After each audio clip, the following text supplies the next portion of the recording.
Hey everyone! I little bit enjoy playing engineer, so I decided to figure out how vehicle damage actually works. And of course, there were some bugs along the way.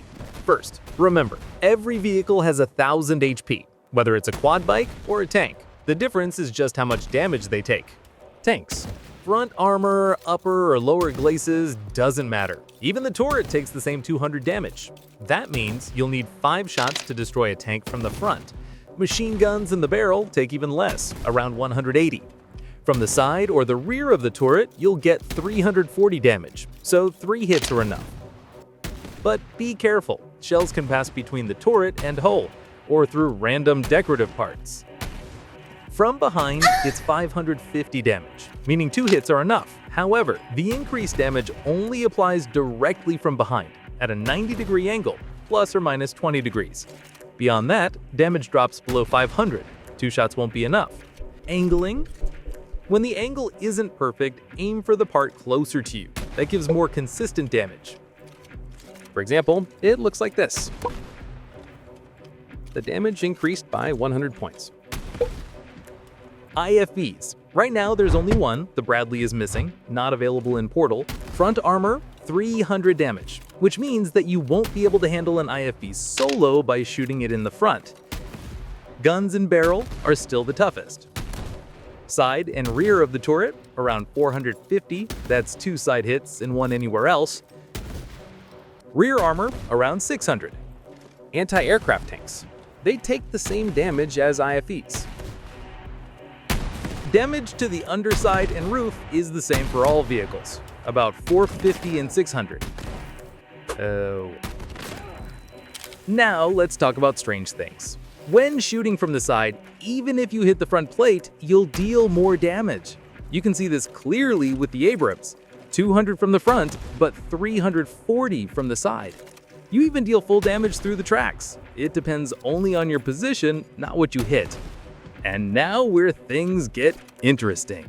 Bugs. See an Abrams head-on? Scary? Don't worry. It's got Achilles tracks. You can deal 750 damage by hitting the lower part of the tracks around the 4 little holes. Just 1 shot there, and the Abrams in trouble. Leopard has several weak spots too. The most interesting one is the ammo rack behind the composite armor. On the left side of the tank, the last plate, the central lower screw, first break through this armor, shoot at the same spot again, and voila! On the right side of the tank, it's the second to last plate of armor, same screw, ammo cook-off. Boom! The radio antennas aim just below the tips. And the engine cover from the hammers to the fire extinguisher area. IFV, no complaints here. Good job.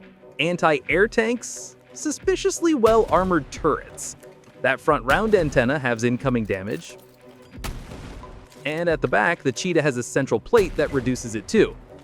The Leopard only sometimes takes full damage from behind. But there's a twist. The Leopard's muzzle brakes are insanely weak. Just imagine a Leopard hunting peacefully, not realizing it's already the prey, and its poor muzzle brakes are about to become wall decorations. Light vehicles and aircraft. Quad bike, 1 hit. Buggy, 2 hits. ATGM launchers and MGs destroyed with 1 hit. Only the air defense gun needs 2.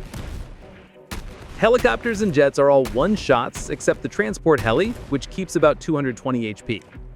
Before we talk about rocket ballistics, I'd really appreciate it if you leave a like, subscribe, and most importantly, send me your highlights for the compilation of epic and funny moments. Links in the description. Now, let's talk about ballistics. It's surprisingly good, but the reticle lies to us a little bit.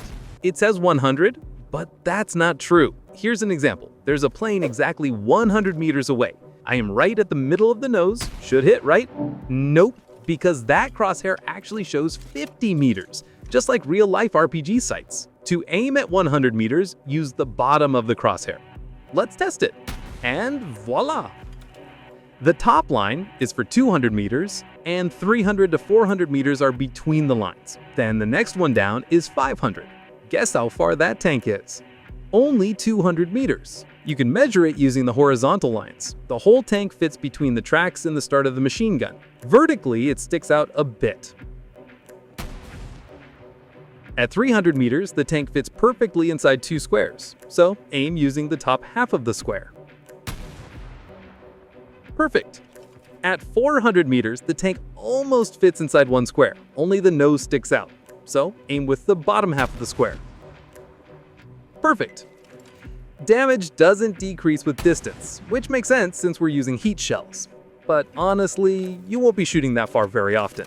I'm waiting for your highlights. Thanks for watching. See you next time. Goodbye.